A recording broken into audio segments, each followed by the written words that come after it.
Hey, welcome to the show. Dave here. And Chandler's back as well. How we doing, Dave? We're doing pretty good. Gonna be a two-man booth today. Nothing wrong with that. Uh, Chad got drafted to NXT for anyone who was wondering, so he should be back soon, hopefully. He's going to go the way of the registered Lex offender. So, all love and support to ooh, Chad. I told him to get me an autograph from the Heartbreak Kid. Uh, we'll see if he pulls through. Not CM Punk? Why not CM Punk? He might be there. He's going to take over NXT. Yeah, he probably is. But yeah, man, we're gonna do a Chandler and Daver episode. Yeah, I usually handle the recording of the Collision reviews, but yeah, I'm gonna take over on a Dynamite. I got to create a nice little overlay. Chandler hasn't seen it yet, but uh, when we upload it, he'll get to check it out. Looks pretty good.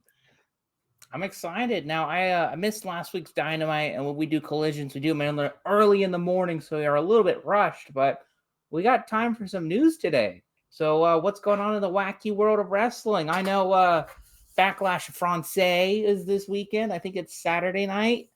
And it's going to be headlined by Cody Rhodes in his first defense of the WWE title against AJ Styles. Fun fact about those two men, they're two of the four men to hold the NWA World title and the WWE title. So, fun fact. And they were both in the Bullet Club. Yeah, like both had time in, I mean, obviously AJ more than Cody, but both had time in TNA. Both were in Bullet Club. Both were in New Japan. Like, they had a pretty, like, checkered history, and they just kind of crossed paths. Even though they were in WWE at the same time, they never wrestled each other. Quick question: what are they doing with the Good Brothers? Are they with AJ right now? So AJ had this group called the OC with them and Mia Kim. I can't remember her name. Kitchen. And when AJ turned heel when he came back and he started beating up LA Knight, they were like, "This is not cool, bro. We don't like you." So they left. And so now AJ is a solo star, kind of, and they're just not on the show, which they said they're fine with because they're like, "Oh, we get paid and we don't have to be there." So, but there's also Jade Cargill and Bianca Belair will be taking on the Kabuki Warriors for the women's tag team titles. You got Kevin Owens, Randy Orton taking on Tama Tonga and Solo Sikoa. There's Tiffany Stratton and Naomi taking on Bayley in a triple threat match for Bayley's championship. Oh, and there's a fifth match. I can't remember the fifth match. It might come back to me, but that's why I like WWE cards these days. Well, like 5-match shows. They're always like 2.5 hours. They're real nice, easy to digest. And then they save their big shows for like SummerSlam, the Rumble, or WrestleMania. Like those are the longer ones. Oh, yeah, I kind of like that. The idea of that format, having it be a little shorter for people who don't have the attention span like some others My have.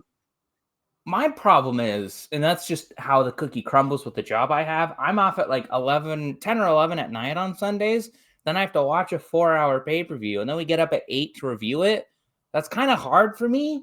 And like, I still enjoy doing it. I'm not going to stop watching the pay-per-views. I'm not going to stop reviewing them.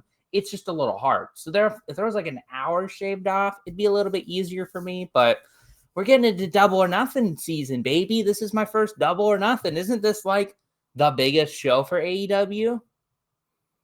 Yeah, I mean, well, it was their first pay-per-view that they ever put on, the famous Cody Dustin match, the Blood Brothers match. Oh, classic. I'm gonna have I haven't seen to it, but I know of it. We should review that, all three of us. I haven't, believe it or not, I haven't seen it either. I've Ooh, that I've would be a really seen fun one. highlights and snippets and stills and them embracing and bloody and everything, but Yeah, I've never sat and watched. That's the only AEW pay-per-view I haven't ordered. we should totally So do that. I actually Speaking of, I had a fun little trivia question for you if you wanted it. You got one It's for kind you. of AEW. Oh, cool. Okay. You want to go first or you want me?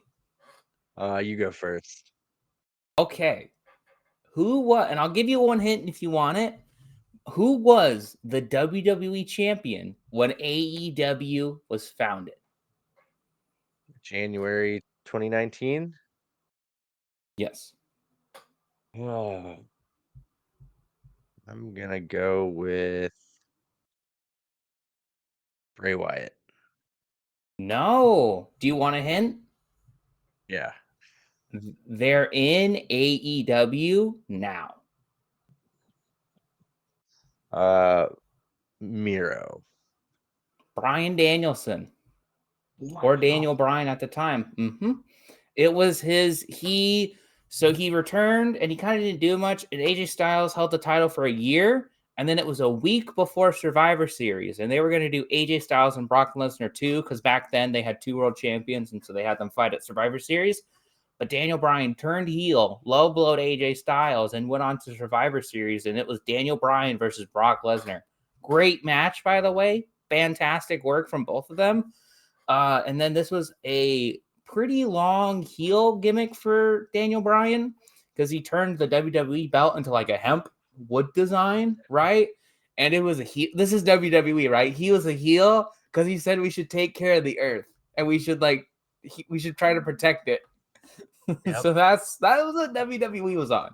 But I thought that was a pretty funny thing. Like, oh yeah, Daniel Bryan was the champ when AEW was founded. And now he's in AEW. Oh, wow, interesting. Good. Yeah, good one there. Yeah, mine for you is, well, first off, do you know how many matches Kazuchika Okada and Kenny Omega have had? 4, right? Yes. Do you know the outcome of the four? Not necessarily in order.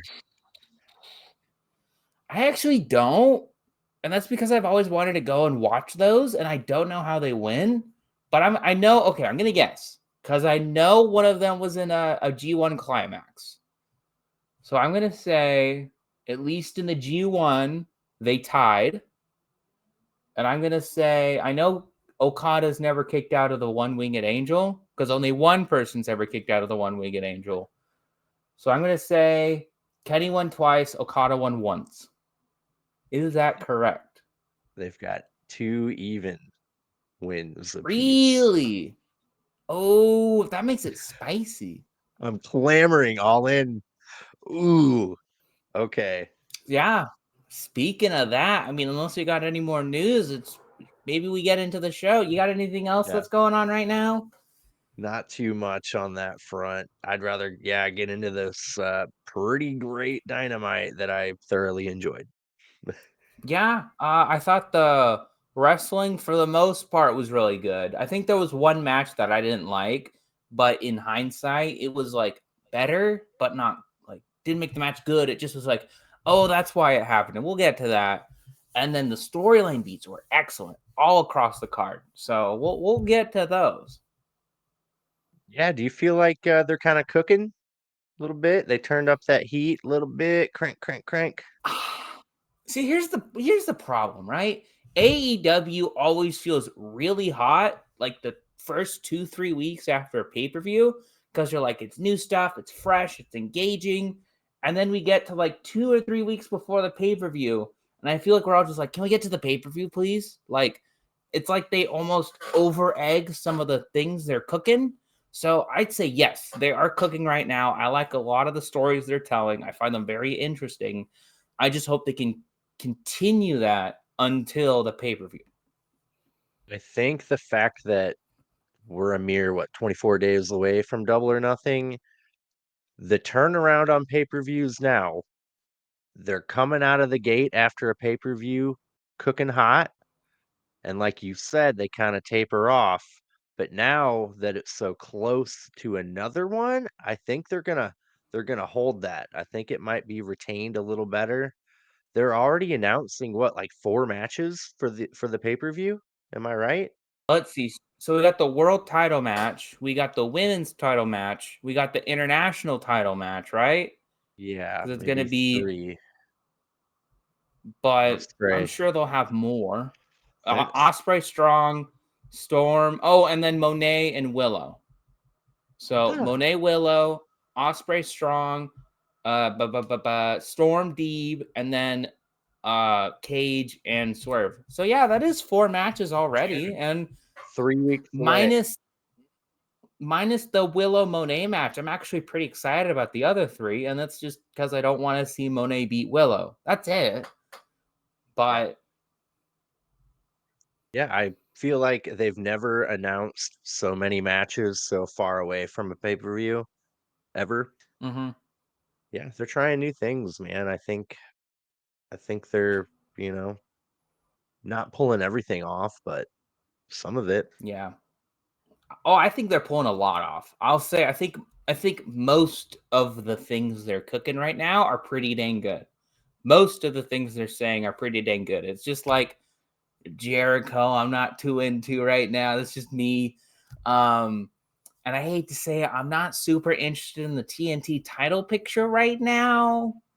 Not saying it's bad. I'm just saying it's not my thing right now. But again, a lot of the times with these angles, I don't like it in the beginning, and then I'm like, oh, that's what they were going for, and I like it more towards the end. So they could easily build something up. Is it because you know that Malachi Black won't lose? I don't know. I don't think Copeland should lose though. Like what? We're gonna get But Copeland Black at Double or Nothing, undoubtedly. And if mm-hmm. the rumor's correct, Malachi Black won't lose. Maybe this is like the one time he's like, see, I did lose. And it's like, yeah, to like a legend. Guy's a Hall of Famer. Like, lose to someone who could go for the win. Yeah. Mm, we'll see. But yeah, I'm looking Yeah. forward to the build they got going on. A lot of stories are intriguing. We've done a 180 from the Devil Dumpling Gang fiasco. That's in the past. They're doing great stuff with the Elite. Dude, Jack Perry, man, he is getting over. Like, people are getting into it. Like, I still don't care about Jack Perry. I still I'm find him into it. insanely boring. That's the only thing I don't like about the Elite. I like everything else, and I don't think they should take him out. I'm just still incredibly bored by him.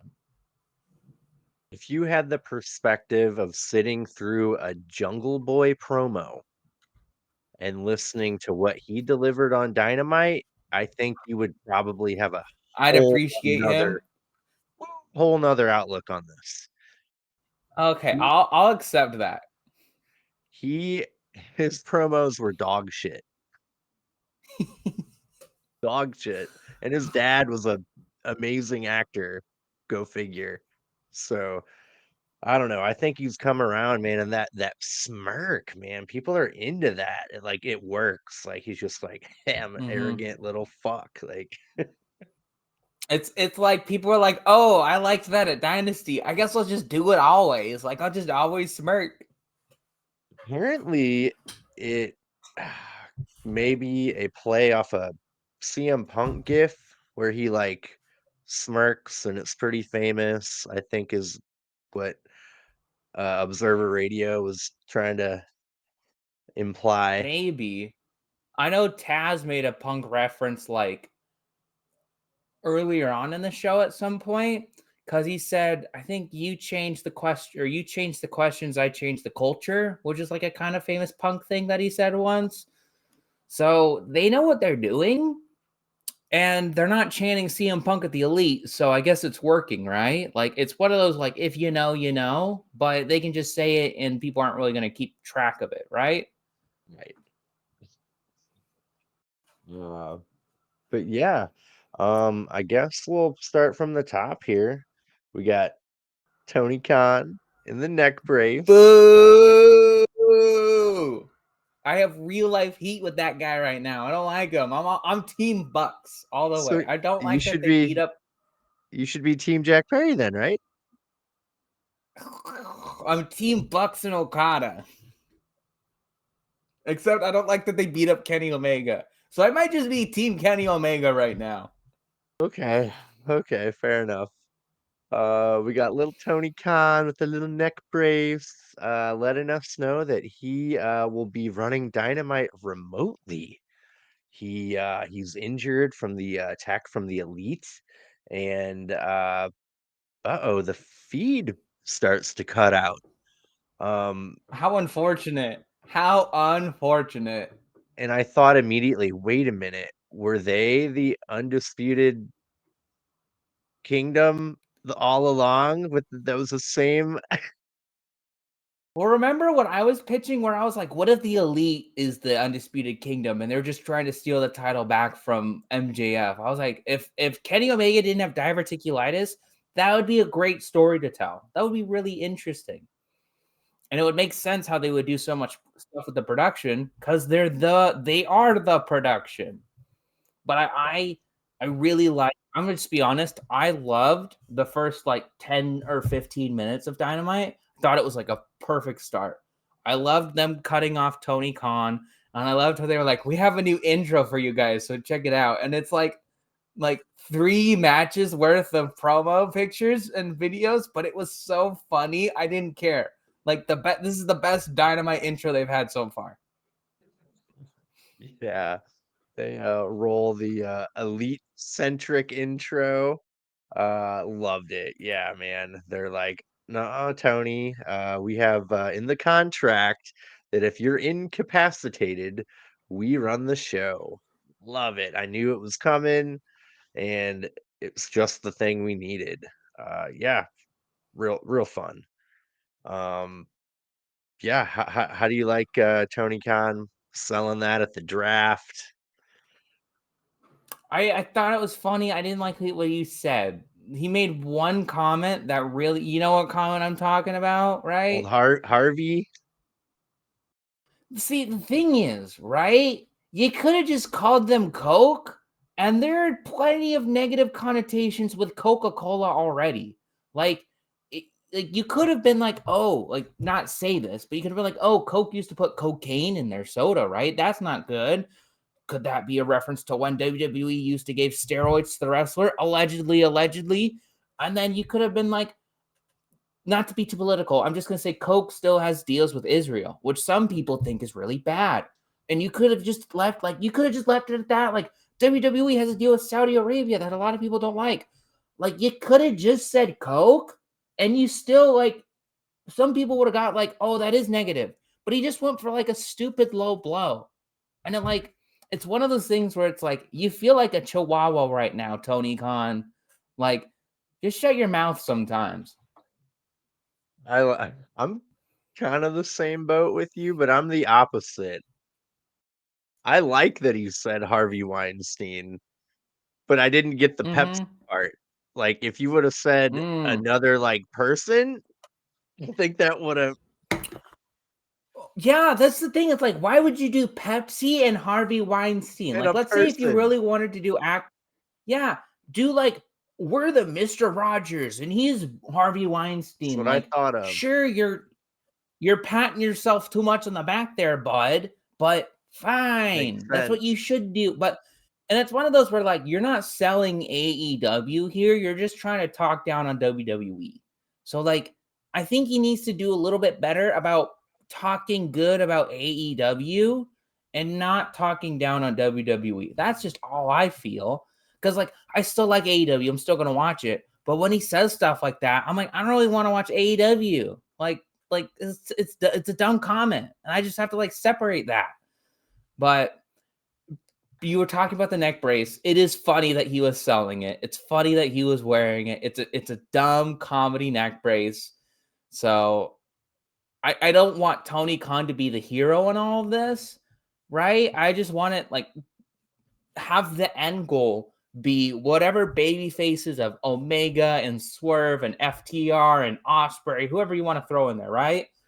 They beat the Elite, and then they just go, Tony Khan's all better now, and it's going to be exactly what it was before, where it's Tony Khan has made it official, or Tony Khan has a big announcement. Like that's the end goal here. I want a couple weeks or months of the Elite as heel authority figures because I really liked how they did it, where it wasn't all over the show, but they got their hands in the TBS title picture. They got their hands in the world title picture. I thought that was really well done.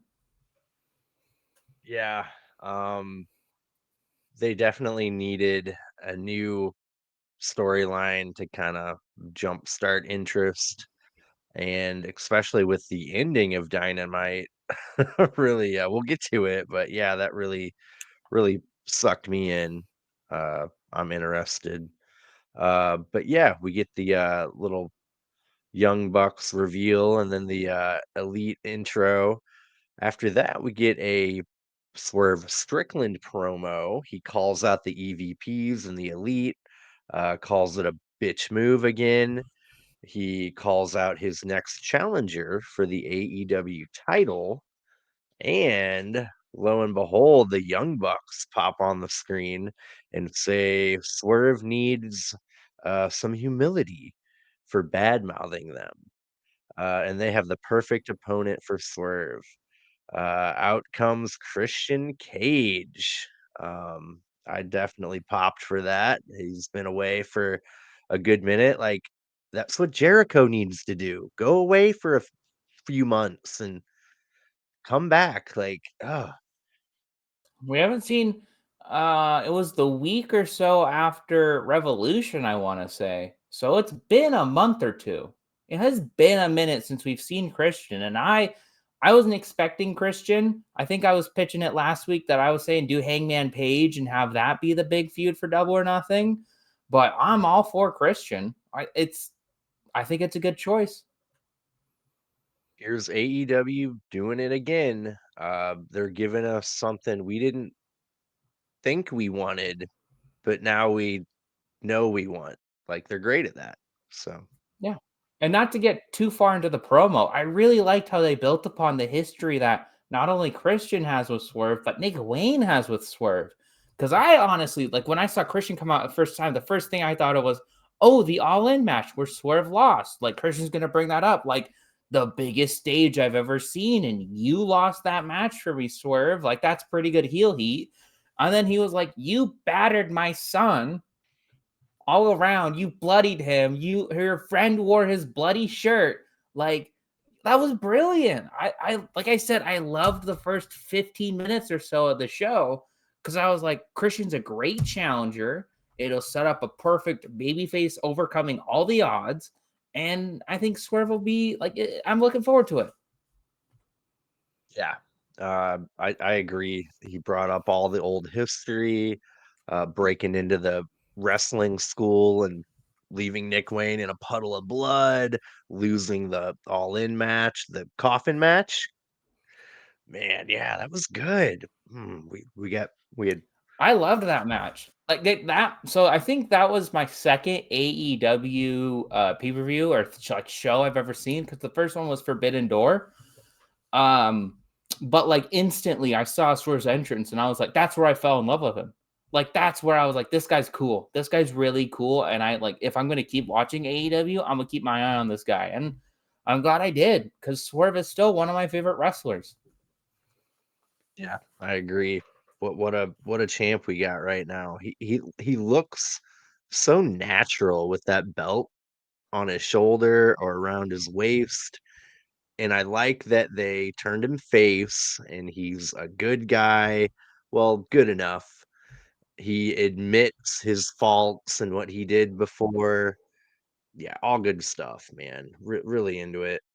Um, we got Christian Cage getting face to face with Swerve. When he walks out, he cheap shot at him with the mic. Swerve fights back. Uh, we end up getting uh, Swerve getting a kill switch on the World Championship title. Nick Wayne gives Nana a Wayne's World. Uh, yeah, Christian doesn't forget about Swerve breaking into Nick Wayne's school, and yeah, the All In match. He says Swerve's daughter will have a father that she can look up to. And then Christian pulled out a lock of Swerve's dreads and left him on the mat. Yeah, I One did. little thing I really liked. Oh, sorry to cut you off. One little thing I really liked was he handed it to Nick Wayne, and it was like Nick Wayne got his precious. I really liked how transfixed Nick Swain was on it. And like I like Nick Wayne, but I've never been that really interested in him because he's just been like one of the heels that interferes for Christian. But I think it really sets up an interesting story that they could tell. Yeah, I'm really into Nick Wayne because shit, me and Chad have been watching him come up in prestige for like 3 years now before he got big. And yeah, he was at one of the first shows we went to, and we're like, holy shit, who is this kid?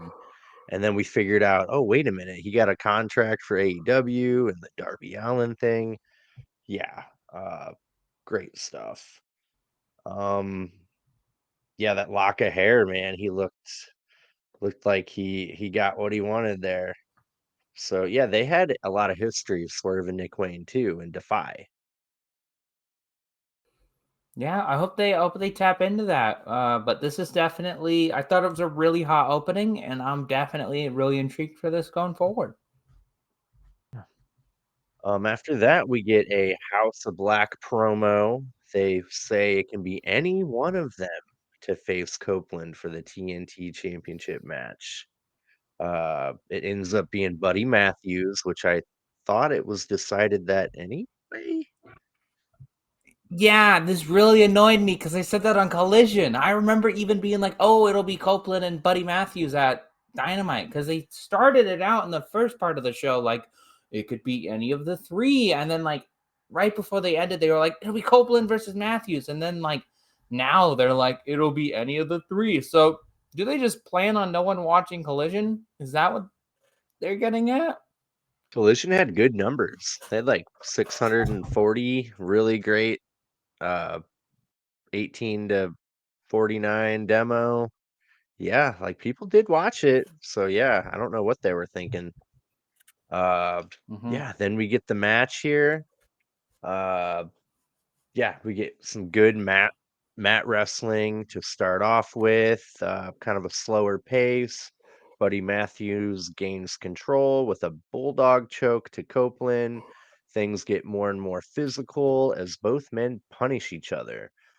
Cope's ends up bloodying Matthews' mouth and takes control of the match, giving Matthews an avalanche impaler. But Matthew kicked out. Uh, Buddy Matthews ends up giving Copeland some rapid kicks, a jackhammer, then a crossface. Copeland reverses into a pin for two, then ultimately hits a spear for the 1, 2, 3. Copeland goes to give Matthews a concerto. The lights go out. Malachi Black appears. He says, "Do it. Hit him. Do it." And then Buddy Matthews is like, "Do it." Uh, Copeland kind of turns to Malachi, raises the chair. The lights go out. Uh, Everyone's gone. So yeah, uh, kind of a weird ending. Yeah, I don't know. I think they cut the lights a little off timing. Like they should have done it right when he hesitated. Yeah, this was the one thing on Dynamite that I didn't really like. I think the match went on way too long, if I'm being honest. I was just kind of bored by it. And I was like, I'll explain later when we get to it. This match, like parts of it made sense, but it didn't save the match. I was wondering, like, why is Buddy Matthews the face here? Why like it felt like Copeland was the heel and Matthews was the face. And I was really confused at that. But I forgot Malachi misted him at the pay-per-view. And I was just kind of like, the mist is so hit or miss on if it actually works or not.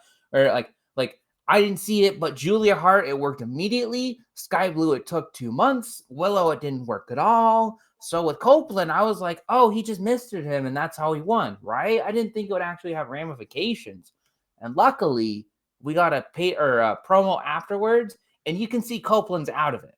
Like, it's not like the House of Black is getting to me. It's like the Mist is getting to me, which is the House of Black getting to him. But so I thought it was like helped, but not saved. And I just thought the last ending was kind of awkward because this is exactly the story not they did, but WWE did with John Cena and Bray Wyatt at WrestleMania 30. Because Bray Wyatt was like, "Hit me, John, go heel, be a bad guy, hit me with a chair." And John didn't. He rose above hate, and everyone hated that. So is Copeland gonna rise above hate here, and everyone's gonna hate it, or is he gonna Oh, join the House of Black? And like, see, that's what I'm like. I don't really care about either of the options, and I don't really want Malachi to win. And I like, can we just get to Daniel Garcia taking this belt off him? Can we get to there, please? I want that so bad. Tony Khan promised me I'd see more Daniel Garcia at the beginning of this year. I'm waiting. I'm waiting for more Daniel Garcia. mhm. Whatever we need to get to the Brood and Copeland and Christian teaming and being all goth and vampire-y. That's what I want. It's definitely not happening at Double or Nothing. Christian's a little No. busy. Maybe Swerve beating him, like no help from otherwise. He just beats them all and like he overcomes all the odds, right? Maybe that starts Christian going on like a maybe I do need to change, but then he's got to like go goth. So we'll see. This is something where I'll let it play out, but right now I'm not super into the TNT title picture. Yeah. Um, it was really going good there with Christian holding it and then Copeland winning it was pretty significant. It felt great, but yeah, now we're kind of I get the feeling I got with FTR House of Black. Like the lights go out, you do your thing, the lights go back out, they come back on, you're gone, boom, done. Yeah. Well, the thing is, I think Malachi is my least favorite member of the House of Black. Like, I love Brody King, and except for this match, I love Buddy Matthews. So, and then Malachi's just kind of there. He has a good finisher, like his what's it called? I think it's called Black The Mass end. in WWE. Is it just like the end? Mhm. It's a cool finisher, but eh. Yeah. Yeah, I agree with you. Buddy Matthews is really cool. Every match I watch of his, I love. And then Brody King, how could you not be into a Brody King match? He's so violent and unique and, you know, Putting him in the Continental Classic was a stroke of genius because he was so good in that. Even when he was losing, he was so good in that. yeah, I agree. Cool, yeah. Let's see. After that Copeland, uh, Buddy Matthews match, we get uh Samoa Joe, Isaiah Cassidy, or was the Copeland Hmm. interview after that? It was way after. It was right before either the women's match or Kenny Omega came out. Yeah. Um, yeah, we get Samoa Joe here versus Isaiah Cassidy. Uh, I'm really getting Jaden from Prestige vibes out of Isaiah Cassidy. Oh yeah. When he was teaming up with the Hardys, I was like, this is the best part about this match is this Isaiah guy. I don't care about the Hardys. I like that guy. And so, not to jump too ahead, I actually thought this was a really good squash match, even though it was just a squash match. But Isaiah still got to look really good and he tried hard. But Samoa Joe's a world champ. He's just different. Yeah, it hits different. Zay grabs Mm-hmm. Joe's towel, puts it on. Um, he pokes Joe in the eyes, and that only pisses off Joe. Joe ends up walking away all nonchalant like he does as Isaiah uh, dives on him on the outside. Um, Isaiah tries to muster some offense uh, by going for a monkey flip, but Joe reverses that into a muscle buster for the win. Yeah, quick, quick 1, 2, 3. Joe looked amazing, and yeah, that was kind of a weird impromptu match. Like, why? I'd rather have Isaiah Cassidy teaming with Mark Quinn in the tag division. Yeah, we're not really setting up contenders for the Bucks right now, which I think we should. No, like no matter who they are, I think they should fight someone at Double or Nothing. But I really liked this match. I thought it was a good, like, not return to form for Joe because I was like, man, I miss Joe, and I was like, Dynasty was only 2 weeks ago though, so like, how much did I miss him? But that's just how much I love Joe. So it was good to see him.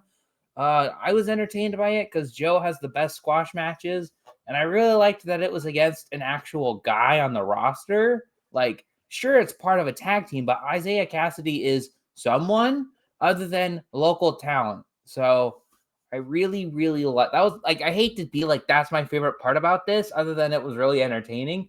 It was actually a guy that I know. And that's my biggest problem with squash matches is that they're against like local talent. Yeah, I agree. Um, yeah, I really enjoyed it. Real quick one. Uh, I guess I should be thankful I got to see Isaiah Cassidy in a match. So, yeah, after that we get a Sky Blue promo. She calls out Willow, calls her a fraud, and calls out Willow for a TBS title match on Rampage. After that, we get a Orange Cassidy promo. He thought everyone would get it out of their system after the parking lot fight and all be best friends again. But that didn't happen. He was told that Chucky T can never wrestle again.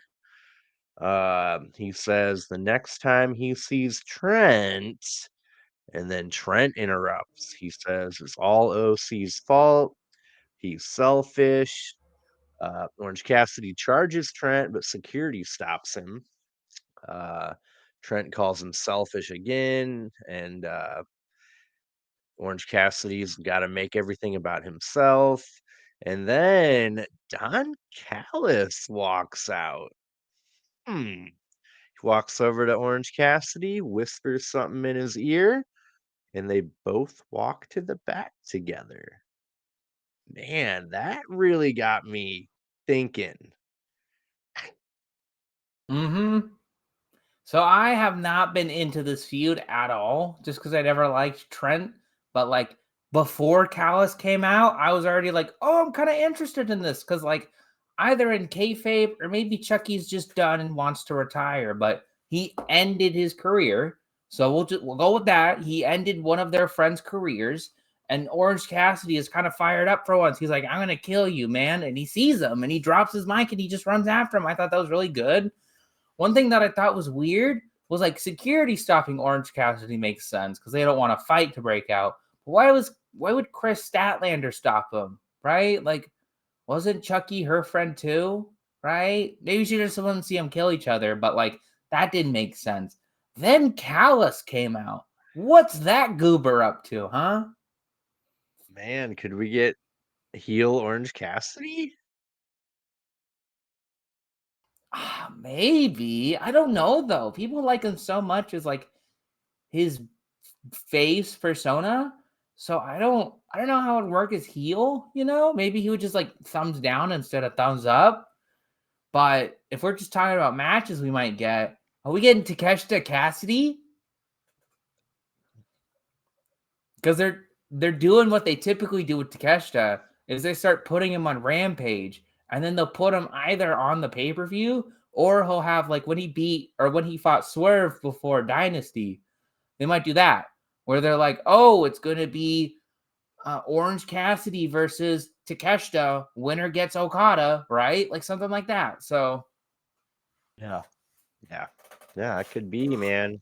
Uh, yeah, they're giving Takeshita a little love, man. He's not completely forgotten, which is good. I'm sure you're happy. yeah, I'm not I'm not pissy about Takeshita. I wish he had more, and I wish I saw more, but there's not room for everyone on the card, and I'm entertained by everything else on the most of the show, so I'm fine with it.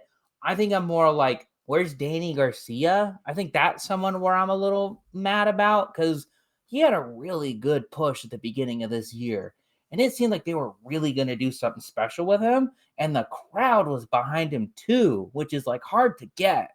So, and they kind of squandered it. And I kind of knew it when he lost to Christian at Revolution. I was like, oh, that's it, isn't it? Like, he's back down the card with you, bud. So I hope they Yeah. do something. Yeah. Gonna let it play out. If Tony Khan, if you put Daniel Garcia versus Takeshita, I'm going to injure your neck again. You can't make me choose. You cannot make me choose between those two. Oh man. Uh yeah, after that we get Renee backstage with the Bucks.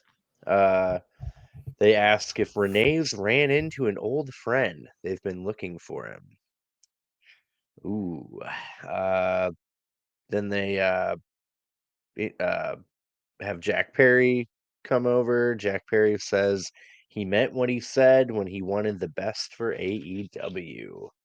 And uh we are entering a new era under the elite. Uh, yeah, in a nutshell, that's what he said. uh, yeah, again though, like I kind of paraphrased and condensed his promo a lot, but going back to an old Jungle Boy, like quiet and no passion, no emotion, just like he was reading off of a cue card to that, like it's actually a tremendous growth.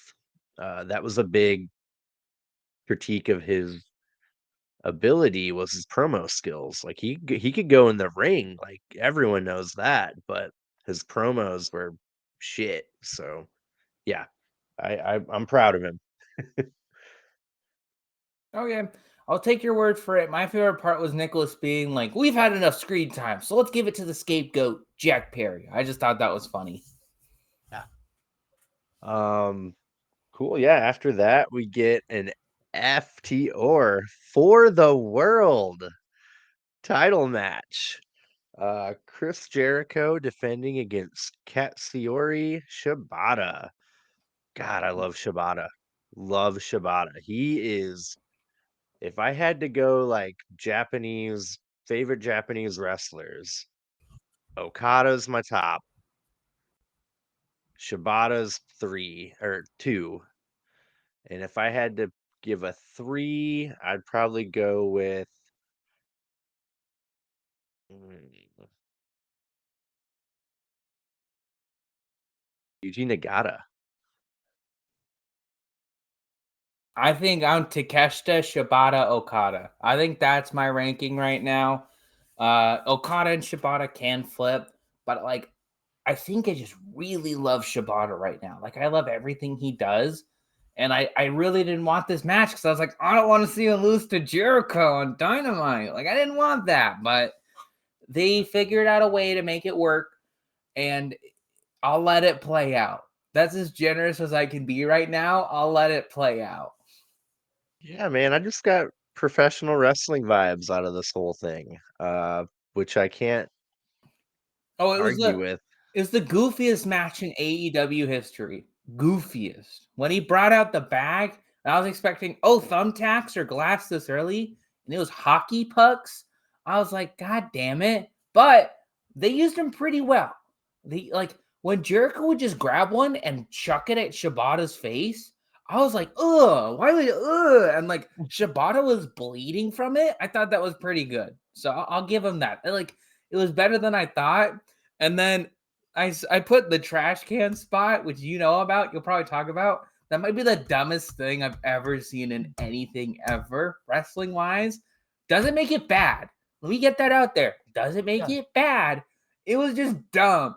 How Jericho would hit him once, take a step forward, hit him once, take a step forward. And Jericho starts like getting a little bit more scared. Now that I'm talking about it, I realize I do kind of love this match, but it was so dumb. It was so dumb. Man, we've never got Jericho in trunks in AEW. First off, Really? He's always been in pants? hmm he's always wearing Hmm. tights. Yeah, thought that was cool. He hasn't been able to pull that off for a long time. Like short hair Jericho's the trunks Jericho, from what I understand. Yeah. Yeah, I felt like it was a cool look. His dad, in the crowd, hometown hockey NHL hero. Yeah, Jericho botches a lion salt, hitting Shibata right in the head with his knees. Jericho gets the FTW brand trash can lid and hits Shibata with it. Then Jericho dumps a bag of hockey pucks on the mat. Jericho gets slammed on them, of course.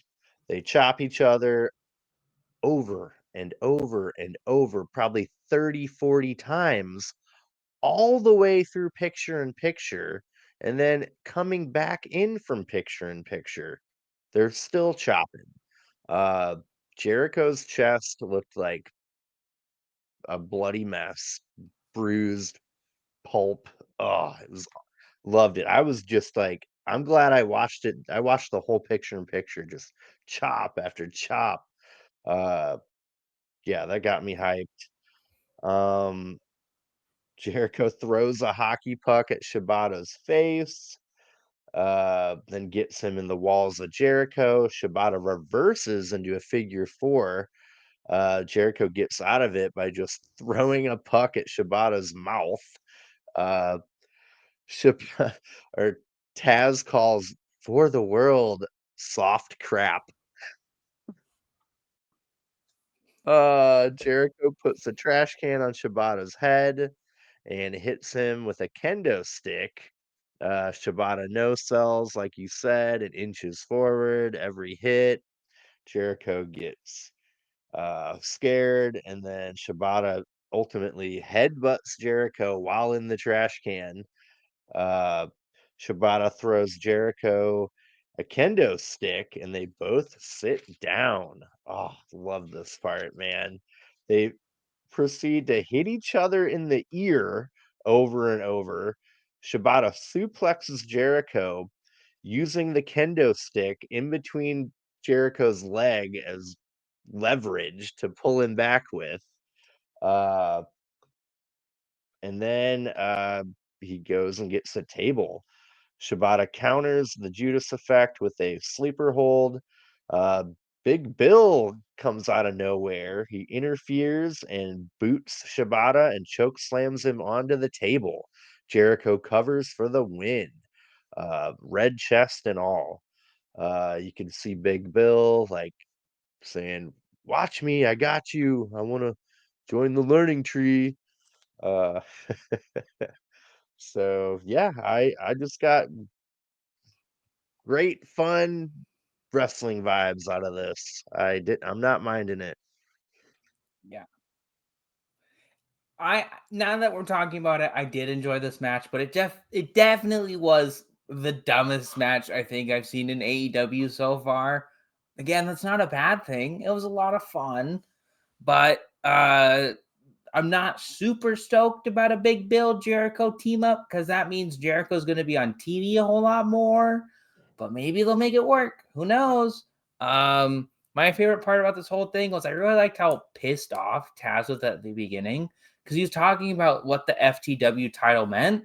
And he was like, Jericho's pissing all over it. I can't believe he's doing all this. And I'm getting heated up, pal. But like, I need to calm down. But I just got to get this all out. And my son's still in the hospital because of what Jericho did to him. I'm not happy right now. So I really liked, like, I'm sure he is like a little mad or whatever, but he sold it really well. So I thought that was really entertaining. And we'll see where this goes for Mr. Jericho and Big Bill. But as always with AEW, I feel like I'm more interested in what the loser does. Like, I'm like, well, what does Shibata do next? Yeah, true. Yeah, they'll do something good with him. They need to get him the all elite graphic. Get him signed. Like put him on the roster. I think he is. Really? Anyway, continue. I'm gonna look that up. Yeah, that'd be good to know. But yeah, after that we get a Willow uh Statlander promo. Statlander apologizes for what happened last week in the ring with grabbing Mercedes' arm and then Willow getting slapped.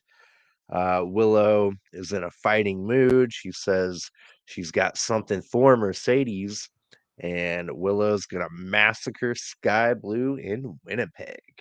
Uh, Stokely talks a little smack about the Young Bucks, and Renee gets handed a phone that says that the Bucks said that Statlander and Stokely are banned from ringside. And Stokely says, apart from my own actions, what did I do to deserve this? I loved it. Uh, yeah. Hmm. By the way, it was December 23rd, 2023. It was announced by Tony Khan on Twitter. Shibata signed with the AEW. Damn, I did not know that. Good. Okay, I forgot. If It was anything. it was relatively recent. It was relatively recent, so Good. Okay. It's good to but know. yeah, I love Willow having the TBS title. I just can't get too into it because I'm like, she's just gonna lose to Monet at Double or Nothing. If Willow wins, I'll eat my humble pie. But I just don't think that's like Monet's not gonna lose her debut match. No, no. Man, you wouldn't mind a good swerve. Maybe Willow or Statlander does something shady. I think that could work. And something AEW doesn't do too often is a nice swerve, aside from their champion. Hey yo, but like predictable isn't always a bad thing, but sometimes it's kind of nice to like swerve, right? Like take the ladder match we just had for the tag team titles. I think everyone knew Jack Perry was going to cost FTR the match, but I think that's a fine like oh everyone knows that because they've been talking about Jack Perry. So I thought that worked more.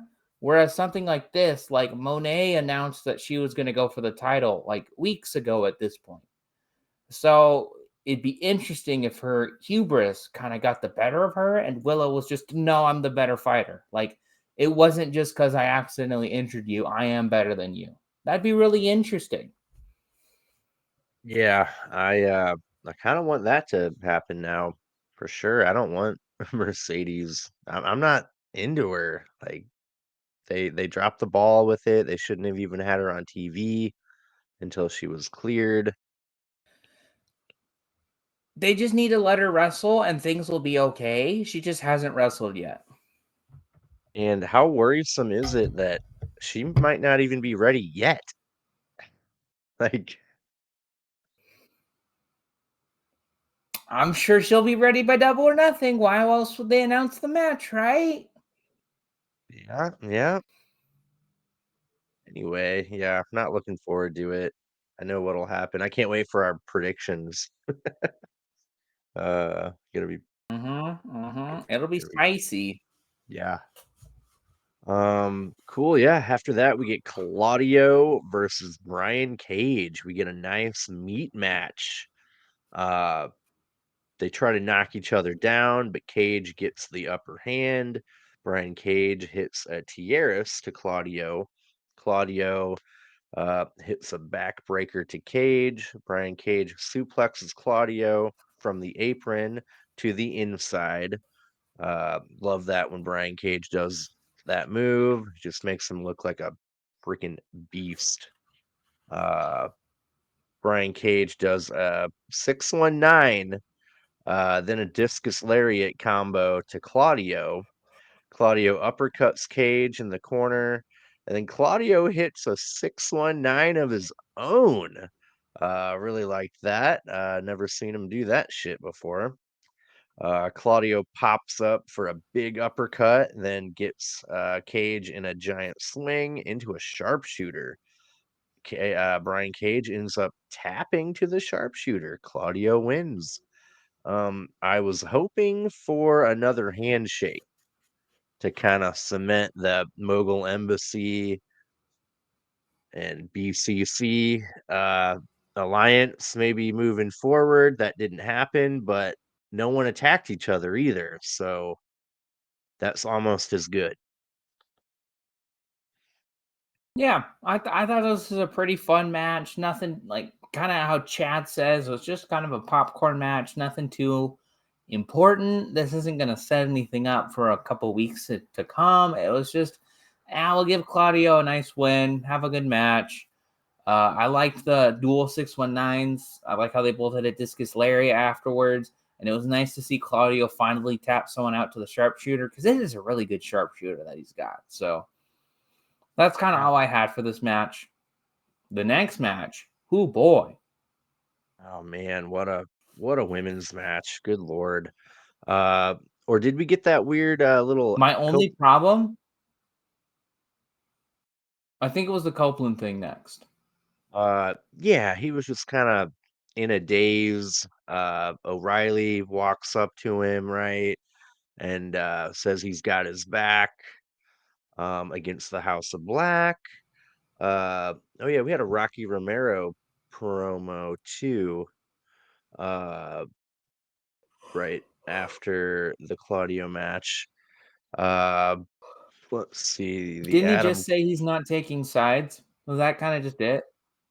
Um, yeah, well, yeah, I think O'Reilly offered to help him, and he was eyeballing the TNT Championship, and he's like, "Eyes up here." But yeah, I did find the notes for that. That was Mm-hmm. after the Deeb win. Uh, but yeah, the Rocky Romero. Oh yeah, Rocky Romero isn't gonna take sides. Yeah, you're right.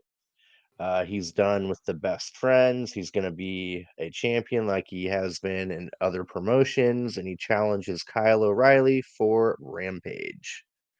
Uh, let's see. Yeah, then we get Serena Deeb versus Mariah May. Good lord, what a match. Deeb and May do some really nice technical work to start off the match. Serena Deeb ties Mariah in a paradise lock and drop kicks her butt.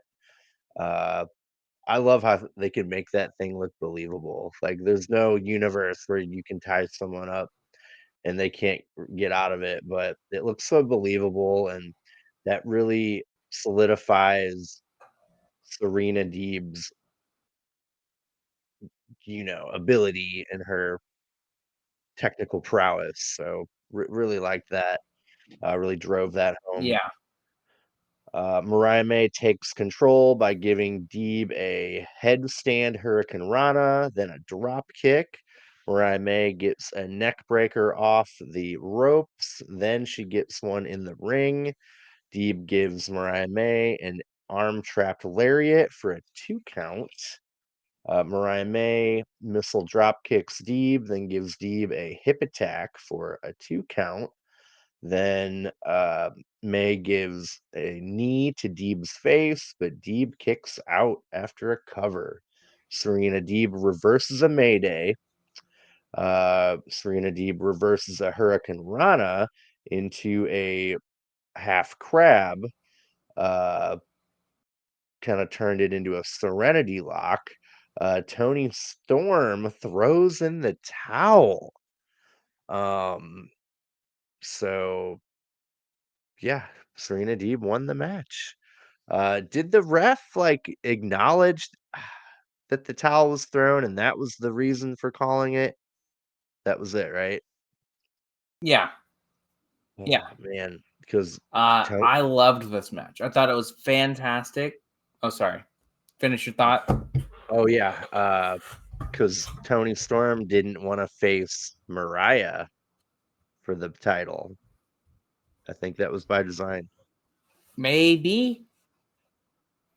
Maybe, but yeah, I thoroughly enjoyed this match. I thought it was really well done. Continually, maybe it's just because I really like Tony Storm, but the women's title is booked much better than the TBS title. And I know one's higher than the other, but I hate to say it, the other one's got the bigger star going for it. So wouldn't you want that one to be booked better? But nope, this one's still being done much better in my opinion. Um, I loved the dynamic, of Mariah May, who's a pretty hard hitting foe, versus Serena Deeb, who's super technical. And so Mariah May would just try to outstrike Deeb, but Deeb would counter it with a submission or a hold or something. I loved it. I loved the finish where she went for her headstand Hurricane Rana, which worked earlier in the match, but this time Deeb caught it and did her half crab. And then I love it so much when she takes the knee and bashes it into the apron. That's like something where I'm like, don't do that, please. That looks like it actually hurts, but it's so good. And then she just wrenched it so far back. I felt bad. Like, I wish Nigel was on commentary for this match. He would have cried. And Yeah. so finally, Mariah May didn't tap, so it makes her look good. She's not losing to someone. And it's showing that Toni Storm cares for Mariah because she doesn't want her to be hurt, or it's that she doesn't want to face her. But I took it as Toni Storm cares for Mariah. She doesn't want her to be hurt or injured. But this could be where Mariah May starts to dislike Toni because she's like, I could have gotten out of that. I could have won. I could have beaten her, right? But here you are interfering with it, and now you have to face Deeb at Double or Nothing. I thought that was an excellently well done match. I can't wait for Deeb and Toni Storm at the pay-per-view, and I'm still really intrigued in this Mariah May Toni Storm feud that they're building. Man, I feel like Deeb might be getting the belt, man. Mariah's gonna interfere with that. You think it'll be them at All In? It'll be Toni Storm, Mariah May, all in. I want that. I want that. Well, we keep talking about this Jamie Hayter gal. I've never seen her, but she's a Brit. And I remember when she was injured, people were saying like 6 months or so. I think it's been more than 6 months. Because it was Double or Nothing last year, right? Where she was injured and it was a kind of a crap match, but she was injured, so that's why Toni Storm won it, right? Am I right in that? Yeah. So what's gonna happen? When's she gonna come back? Right. Yeah. Man, do you think they'll have another? No, they already announced all their pay-per-views, right? There's nothing between Double or Nothing and All In. Forbidden Door. Oh, okay. Well, yeah, but that really wouldn't. They could just do a. Okay, we still have time for Mariah May and Tony at Forbidden Door. I think that's all in. I think I Jamie think Hayter Mariah gets that May and All Tony are In. all in, and I think it's one of those two is the safe bet on who's going to take it off of Toni Storm. I'm just betting Mariah May because we haven't seen Jamie Hayter. We haven't heard anything of her. Well, So shit, she totally could come back. And she totally Mariah yeah, I think it's either gonna be one of them faces what were you saying? Mariah could take it at Forbidden Door, and then Hayter could take it from May at All In. Maybe, maybe. Um Problem with that is I think you can't have both, right? So you got to pick one. One of them's got to. I think either way, Storm's losing that title at All In. So is it to May or Hayter? I think either are good options. You just have to let them play out. So I think they've told. I think they've intentionally told a longer term story with Mariah May, but Jamie Hayter would also be good because Toni Storm's the one who beat her when she was injured, and in kayfabe, I think they said Toni Storm injured her. So either way, I think they're satisfying. I'm just going off of Hayter was injured before I started watching. I just haven't seen her, so I'm more interested in Mariah May taking it off of her. That's what I'm going for. Yeah. Um, yeah, I think the Mariah May Tony Storm storyline is gonna pay off better. They've already started it. They planted the seed, set it up. They need to knock it out of the park. But yeah, man, I love Jamie Hayter though so much. Like, I can't wait for you to witness the phenomenon. And I really need Britt Baker back too. But man, I don't know. Yeah, she should be back. I know. So I think I saw a report not too long ago, or you maybe said something to me, but she said she's not been around because she wants other women to shine, which is all fine and dandy. But like, you could have multiple women's feuds on the shows. I know Tony Khan doesn't like that, but I'm saying it would be fine. You could have multiple, like, it's very clearly like either this is a week where we build the women's world title or the TBS title. And they had one backstage segment for Willow and a pretty good women's world title segment. And so next week it'll probably be, oh, here's a TBS title and one backstage segment for Tony, which I don't like that. You can just have both of them on the show. You could have one of them be built on Collision and one of them be built on Dynamite. And then there's a third storyline building. But we can't fix the women's division. I think it's very clear Monet's not fixing this division. So nothing will. Oh, did you happen to hear Camille is 100% AEW? She has been for months. She was in NWA, right? Dude, she's Jade Cargill stacked. Tall, muscular. Okay. They would have been a great tag team. I really think Yeah.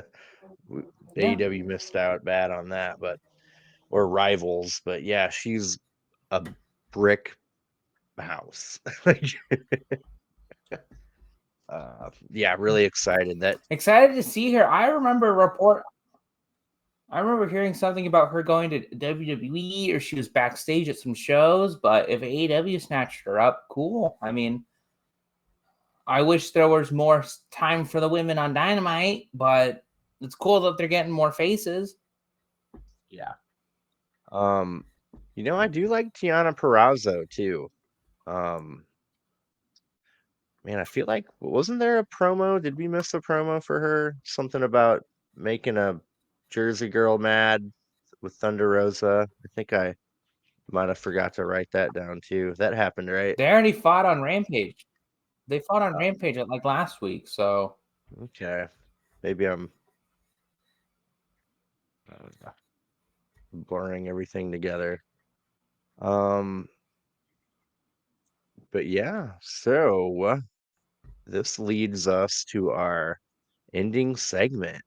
We finally get the returning Kenny Omega. Um, Man, he got an ovation. I know it's his hometown, but geez, like people were clamoring for Kenny Omega. I think that would have happened in any freaking city, honestly. He said it's good to hear Justin Roberts introduce uh, his name. Uh, or I wrote that it was good to hear Justin Roberts introduce Kenny in the North Carolina. I love that. Uh, he said he's never been good at talking about injury, sickness, or illness. The doctor told him he had 24 hours, or he was 24 hours away from dying. Uh, he said, "Cool story. Patch me up so I can get back to Dynamite." And the doctor's like, "Whoa, whoa, whoa, you don't understand. Like, we gotta cut you open, fillet you, uh, take what's in you out. You might have a colonoscopy bag for months and the rest of your life." Uh, and doctor told him if he gets any blunt force trauma to his stomach, it could kill him. He said he had to stop watching AEW because he was scared and trembling. He thought he was going to retire until he watched AEW Dynasty. Uh, he mentioned Swerve winning and Osprey and Danielson having their match. He said he was shaking again, but when he heard Justin Roberts introduce him, he realized he was uh, having withdrawals from wrestling, not because he was scared. He feels forgotten. Uh, said this isn't over until he exhausts every option. He calls out the elite. They have been embarrassing themselves, but uh, they forget there's still another EVP. Uh, he said a part of Cody the Rhodes. oh yeah, I mean technically not anymore. Uh, That's a joke. I know that's a joke. He gave it up, but that would be really funny if this is all just building up to Cody Rhodes saving the day. did you hear about his Okay, interview? we're gonna fantasy book for 5 seconds. Oh, I was gonna say, do you think AEW fans would be happy to see him? No, they were Really? they were booing him the last month he was there. Um, I bet a lot of people intentionally or unintentionally maybe feel a little bit bitter, maybe a little betrayed. Uh, I Yeah. if he came back and wasn't a I think heel, I I think wouldn't be absence into it. can make I think absence can make the heart grow fonder, but I do agree. I don't think people would be jazzed to see him. What were you talking about with the interview you were mentioning? Oh, Cody just kind of brought up that he could never root against AEW. Like it's just not in him. He's a part of it. It's a part of him. It wouldn't be there without him. So that was kind of the gist of the story coming out of that interview a few days ago. So that was kind of in the news. But yeah, he says, yeah, there's still another EVP, and part of the power in the company belongs to the best bout machine. At that point, Okada walks out and stands face to face with Kenny. Kenny says, "Give me a couple months, we'll settle it here in an AEW ring." Woo, can't wait for that. Okada says, "I'm the best bout machine now." Ooh, what a slap in the face. At this point, Jack Perry attacks Kenny from behind. Ooh. Security tries to stop Perry, but he hit them in the head with a chair. Uh, Kenny does fight back and gives Perry a dragon suplex and goes for a V trigger, but Okada trips him up, and Perry hits Kenny Omega in the stomach with a chair, and Kenny looks like he is hurting. The Bucks run out. They try to pretend like they're scolding Jack Perry and oh don't do this, and they end up giving Kenny an EVP trigger. FTR run out to try to save Kenny. And this is where Rampage starts. So you haven't seen this, right? I Okay. did. Okay. I'll Uh, I'll, I'll explain my part, my segment of this because I was kind of annoyed at how they did it, but I'll let you finish. It was a fantastic segment all throughout. I was just annoyed at one small thing that had nothing to do with anything the wrestlers did. gotcha. So Kenny gets put on a stretcher and rolled out. Then the Elite attack FTR in the back, and then the Elite dump over Kenny while he's still in the stretcher. Oh my gosh, man. Yeah, it was pretty crazy. Um but yeah, at this point we're into Rampage. I only watched half of Rampage. It was pretty good. You did not watch all of it, correct? Uh, oh, No, this is where the Deanna Perrazzo promo was, where she called out. She's still calling out Thunder Rosa, I think. Pretty sure. Um, but yeah, Jay White and Dante Martin did have a really great match, the opening match on Rampage. I did watch that. Really aggressive. Dante looked like a pretty good threat. Like I like his solo singles matches. He's definitely like you could literally see him like bulking up and filling out like as the months go by, which is cool. He's back. He's been back.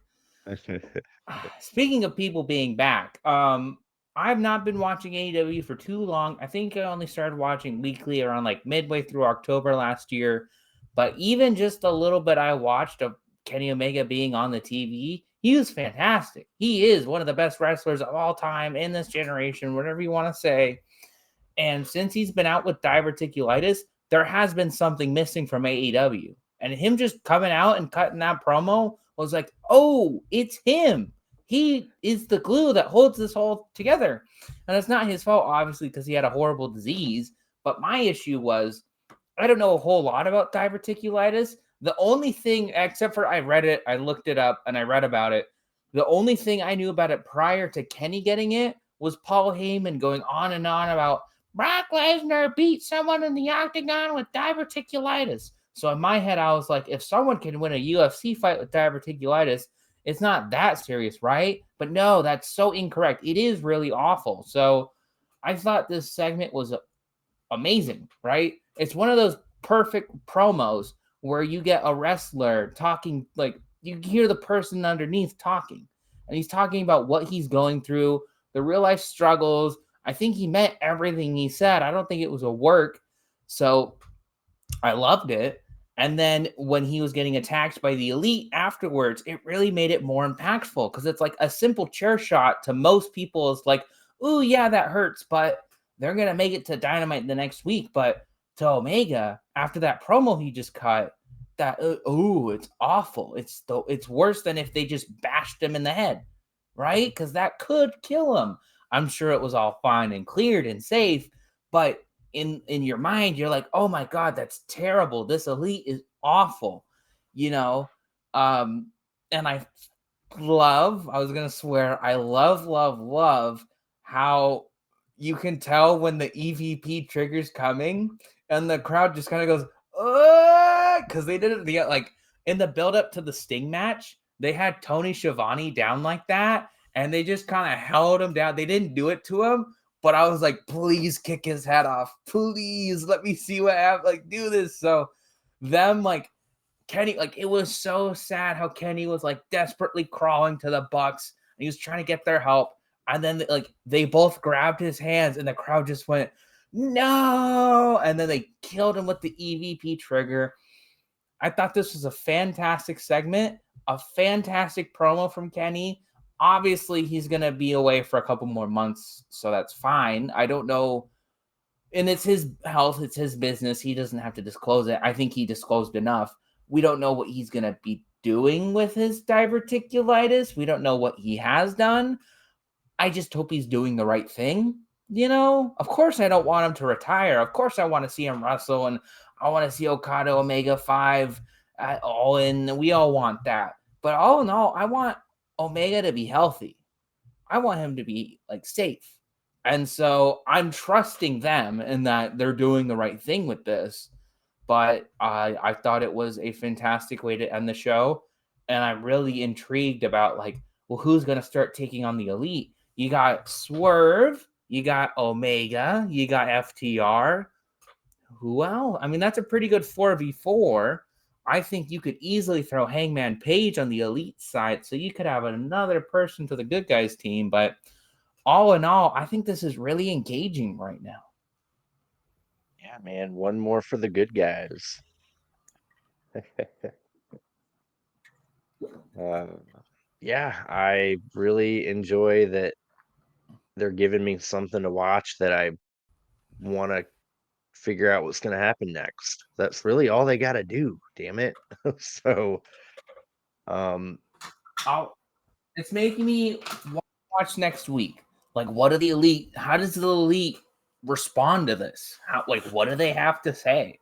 So I'm intrigued. I really want to keep watching. And there's plenty of other stuff that wasn't on the show that we can still talk about. We can still see. Like, how's the Osprey Strong match gonna build? Like, what's the build towards that? I know Osprey won a gauntlet match last week, but how's that gonna build? What are we gonna do with Okada at Double or Nothing? What are we gonna do with the Young Bucks at Double or Nothing? How's the Christian Swerve feud gonna keep going? So there's plenty of things that they still haven't really talked about that I'm still interested in, which is a good thing. Yeah, we got John Moxley tied up with the IWGP title. We don't know about Danielson coming back yet. Hopefully he plays the part in something. He could. They said he's still dealing with his injuries from Dynasty. So potentially, maybe he costs Osprey the match at Double or Nothing and sets up a rematch at Forbidden Door or All In. I think there's plenty of ways you could take this right now. And the Elite versus Swerve, Osprey, Danielson, and FTR. And they need one more. If Hangman joins, they need one more. Tony, Omega. Tony Khan. Is he getting the karate gi on like his model Eric Bischoff? We wanna get into some highs and lows for the night because I think most of the night was a high for me. Honestly, it was a pretty dang good episode of Dynamite. yeah, I can't give Jericho a low. He's usually my go-to. Um, man, I kind of have to. I guess he botched that lion salt. That's really all I got, man. There were no really big botches on the episode other than that. Yeah, I'll give Jericho botching the lion salt or the yeah, lion salt for my low. And the high for me, the elite storyline, the whole thing, man. Like the gravity of it. That's why it feels so big because you got Tony Khan, the owner of the company. You got the elite involved, the EVPs. You got the elite who are in the name of the company. Like, it's so intertwined and it's a lot different than the feel of like Swerve and Joe beating the shit out of each other at the end of every episode leading up to um what was the pay-per-view we just had? Dynasty. Dynasty.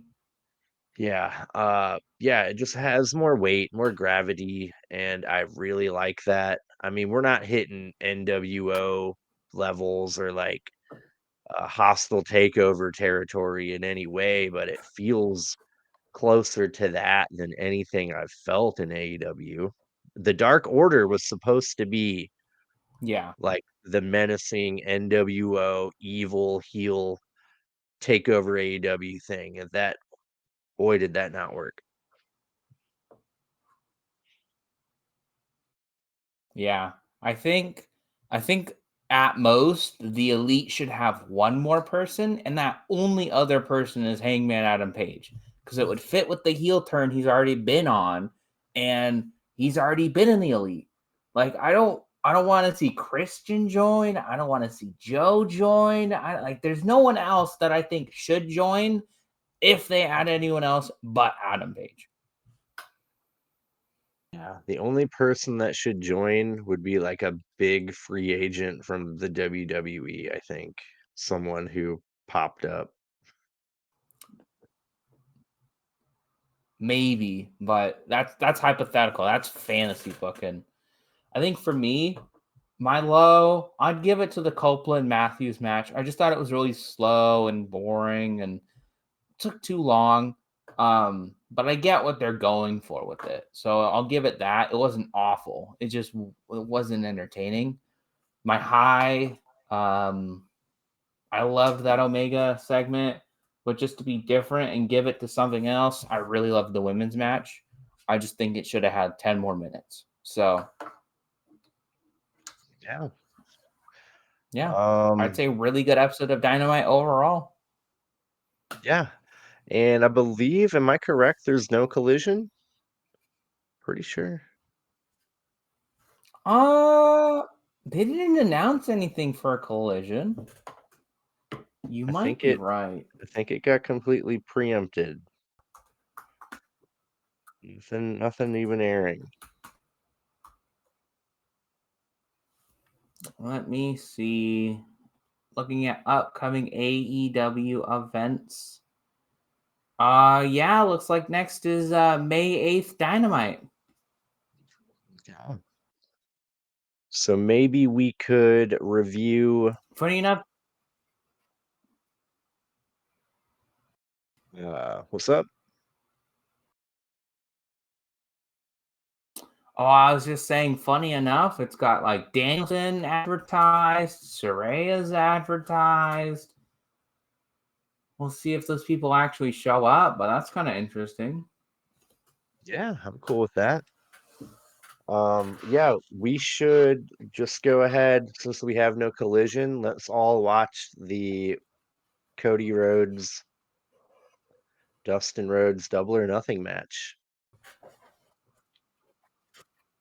Okay, and we'll review that. We'll get Chad on the horn for that. Hmm. Same typical time we do it. Yeah, bright and early. And I mean, anything else you want to talk about the? Mm-hmm. Unless there's anything else you want to talk about the Dynamite episode, I think we just get into our typical other nonsense. So I'll take Chad's bit. If you are not a fan of video podcasts, we are on every single audio form you can think of. So Spotify, Apple Podcasts, iHeartRadio. I think he says Podbean. I have never heard of that in my life, but I'm sure it exists. But we're on there. So if you want to watch that, check us out. So I believe Podbean is the hub that we upload onto. It's the YouTube of podcasting. So we upload our episode into Okay. Podbean and they distribute it to all the sources or platforms is the right word. But yeah, it's pretty cool. Okay, that's cool. Yeah, check us out. We're great for your long commutes to work, great from your commutes to home. You can enjoy all our silly ramblings about wrestling. We have plenty of short form content. So we got top fives. Are you working on a top five right now, Dave? Yeah, I've got to wrap up that WCW why they lost. I got a couple more in the can too. I'm working on. I don't want to really rush them. Uh, so yeah, I want to treat them with the respect they need. But yeah, I know. Mm-hmm. Uh, And I know Chad, Chad's got his finishing up the top five reasons why Ryback is underrated. Personally, I can't wait for that. And then he's got to finish up his top 10 blood feuds. And I heard, not to spoil too much, but he has been looking at Steen and Generico. So we're gonna get some good picks from that man Chad. But of course, he was drafted to NXT, so he's a little busy right now. um, but yeah, yeah, we're on the audio realm, and if you're actually watching at this point in our podcast, don't forget to elbow drop that like button and power bomb that subscribe button and leave a comment. We really appreciate you all out there. Uh, yeah, we're having a lot of fun. We love wrestling. Uh, there's not a lot of people out there that I know that know anything about slash care about modern wrestling. So, uh, yeah, it's pretty crazy out there. So, yeah, it's what I love. You know,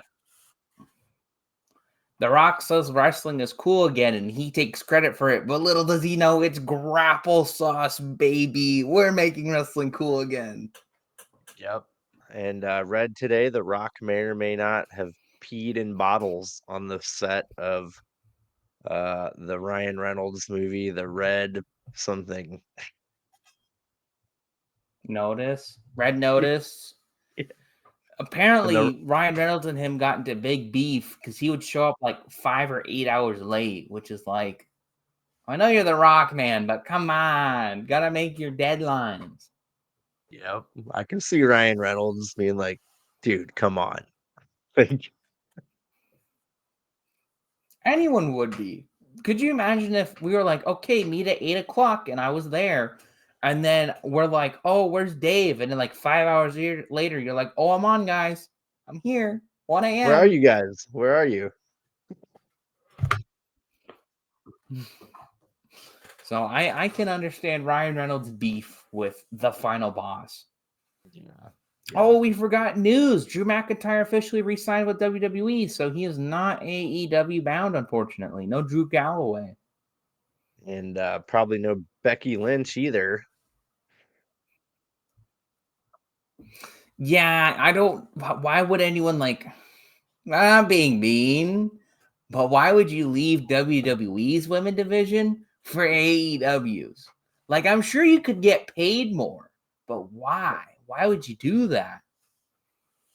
Unless Becky Lynch goes in, like we're just waiting for the Ronda Rousey for AEW's division because that's exactly what happened with WWE. Is they said they cared, but they still didn't. And then Ronda Rousey came in and said, "Oh, you're gonna start caring about the women's roster," and they did. They're not perfect, but they were doing better for a couple years, and they're still doing better than AEW is now. So we all thought Monet would be the Rousey for AEW, like, oh, rile the troops and we're gonna make it matter. But it kind of just seems like she's there for a paycheck. If she could wrestle right off the bat, I think things would look differently right now. I hope. I'm not expecting her to wrestle every week. Will Ospreay doesn't wrestle every week. Okada doesn't wrestle every week, but wrestle sometimes. And if she's too injured, then you shouldn't have had her out. Hmm. Yeah. Or maybe in that first big business promo, have her go, "Hey guys, I'm here, but I'm injured, so I can't make it for a while. See you at Double or Nothing." Yeah, that's all we would have needed. um, Because it seems like that's been the plan. yeah, for sure. All right. Well, shoot. I think that just about does it.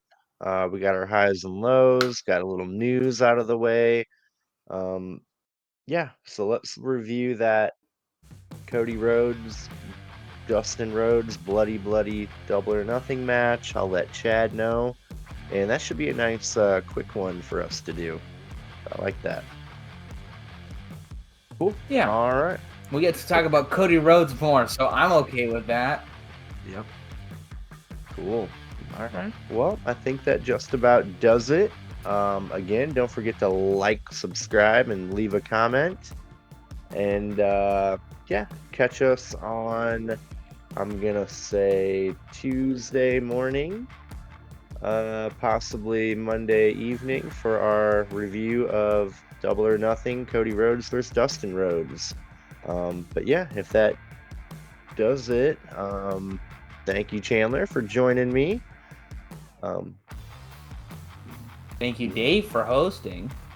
Yeah, and we should have Chad back next time, and it'll be a grand old time. Cool. All right. Well, thank you, everyone out there, and have a good night, day, afternoon, whatever it is, and catch us next time. Thank you. Bye. Bye bye.